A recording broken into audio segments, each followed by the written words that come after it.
नमस्कार, जोहार। मैं साधना उइके और आज हम लोग हैं पन्ना जिले के पनहेरी गाँव में, जहाँ पर आदिवासियों के बीच में मैं उपस्थित हूँ और हमने यहाँ पर देखा कि कुछ डैम यहाँ पे बन रहे हैं और उसके विरोध में ये गाँव वाले यहाँ पर एकत्रित हुए हैं।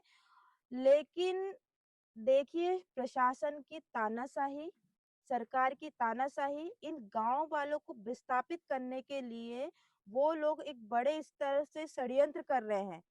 उनको एक-एक चीज़ से इतना मोहताज कर रहे हैं कि वो लोग कुछ कर ही नहीं पा रहे हैं। परेशान इतने बड़े तरीके से कर रहे हैं, क्योंकि आपको मैं बताऊँगी कि यहाँ पर जिस गाँव में हम उपस्थित हैं, रात के 11 बज गए हैं और इतने परेशान हैं, यहाँ ना लाइट है, ना इनको कोई सुविधा मिल पा रही है। तो रात में 11 बज गए हैं और छोटे-छोटे बच्चे ये पलंग पे ऐसे लेटे हुए हैं। कितनी भीषण गर्मी होने के कारण और कितने मतलब लाइट नहीं होने के कारण पूरा गाँव जाग रहा है। तो ये बड़ी सोचने वाली बात है कि किस किस लेवल पर ये लोग परेशान कर रहे हैं। क्या लाइट के बिना शहरों में एक दिन भी रहा जा सकता है? क्या लाइट के बिना एक दिन भी शहरों में एसी के बिना रहा जा सकता है? नहीं। लेकिन बड़े-बड़े लोग बड़ी-बड़ी एसी में रहते हैं, लेकिन गाँव के लोग इस तरीके से परेशान होते हैं, सिर्फ़ अपना हक बचाने के चक्कर में ये लोगों को इतनी बड़ी सज़ा मिल रही है कि उन लोगों को अपना जीवन यापन करने के लिए मतलब चैन से रहने भी नहीं दिया जा रहा है। तो यहाँ पे कुछ महिलाएँ हैं हमारी, जो आदिवासी है ख़ास करके, उनके गाँव को विस्थापित किया जा रहा है। तो मैं उन्हीं से पूछूँगी कि आपके गाँव में कब तक लाइट नहीं आई है? कब से काटा गया है? कम से कम 20 दिन हो गए हैं। 20 दिन हो गए। हाँ, और क्यों काटा गया है? क्यों परेशान कर रहे हैं वो? काटे गए हैं कि चलो भागो यहाँ से, हटा रहे हैं गाँव से। आपका गाँव से हटा रहे हैं हाँ, आपको? हटा रहा है, जीसी चला रहे हैं, क्यों? मकान डाल रहे हैं, क्यों पर? डाल रहे हैं कि भागें जल्दी। तो यहाँ पर मतलब कुछ ऐसा योजना आई है इसलिए? अब मैं अमित भैया से इसके बारे में थोड़ा पूछ लेती हूँ।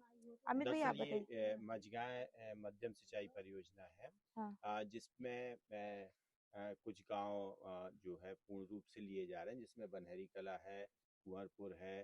तो ये पूरे गांव जा रहे हैं, कुछ कुछ गांव आंशिक लिए जा रहे हैं, ऐसे 8 गांव विस्थापित हो रहे हैं। हुँ। और लगभग इसमें 3,000 परिवार के 16,000 लोग जो है जो प्रत्यक्ष रूप से विस्थापित हो रहे हैं। लेकिन अगर और इसमें भूअर्जन कानून 2013 लग रहा है, जो ग्राम सभा की बात कहता है, आम सभा की बात कहता है।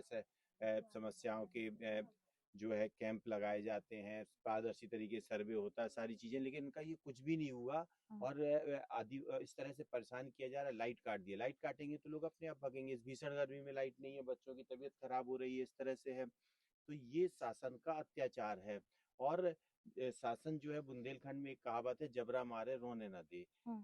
माने कि हम मारेंगे भी और हम तुमको रोने भी नहीं देंगे, किसी से शिकायत भी नहीं करने देंगे। अगर ये शिकायत करें तो इनके आदमियों के ऊपर, इन लोगों के फर्जी केस लगा दिए जाते हैं, इनको पुलिस पकड़ ले जाती है।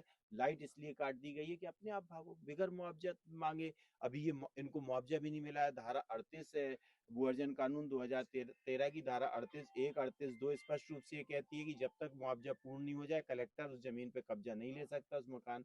लेकिन बिगर मुआवजा दिए मकान गिराए जा रहे हैं, डराया जा रहा है लोगों को, केस लगाए जा रहे हैं कि लोग अपने आप भागें। और चूंकि ये आदिवासी हैं, इनके और ये बहुत सीधे साधे हैं, इसलिए सरकार का जुर्म और अत्याचार और ज्यादा बढ़ रहा है।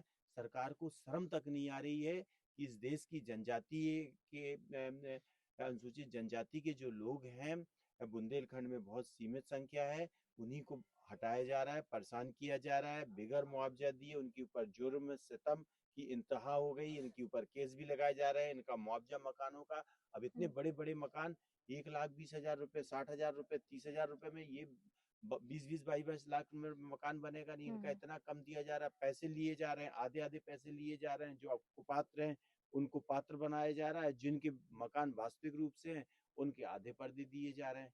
और ये बिगर मुआवजा मांगे यहाँ से हट जाएं, भाग जाएं, उनकी अपनी मनमानी चले, मकान जिसके नाम जोड़े। इसलिए इनकी लाइट 20 दिन से काट दी गई। इनकी खड़ी फसलों में जेसीबी चला दी जाती है। और कई लोगों ने सुसाइड भी कर लिया। यहाँ कई लोग हाँ। सदमे में बीमार भी पड़े हैं, लेकिन शासन को शर्म तक नहीं आ रही। तो ये बहुत बड़ी बात है। लोकतंत्र है इस देश में, देश को आज़ाद हुए इतने साल हो गए, उसके बावजूद भी इतनी तानाशाही सरकार की, वो देखने के लिए 2026 में देख सकते हैं आप लोग।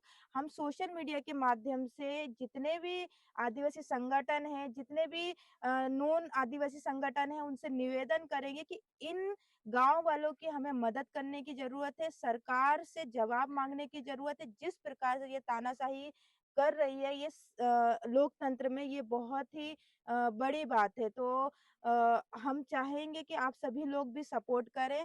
आपको बस एक बार कैमरा घुमा के दिखाएँगे, कहीं पर भी कोई लाइट नहीं है। एक बार मैं आपको बताती हूँ। ये पूरा ये देख सकते हैं, ये घर बने हुए हैं, एक भी घर में कोई लाइट नहीं है। ये सब मोबाइल के टॉर्च जला के गाँव वाले खड़े हुए हैं अपनी परेशानी को लेकर। ये देखिए। तो ये देख सकते हैं गाँव की स्थिति कितनी खराब है और प्रशासन अपनी मनमानी में लगी हुई है। तो साथियों, हमें इन गाँव के लिए आगे आना पड़ेगा और हम इस वक़्त यहाँ पर आए हुए थे। जोहार।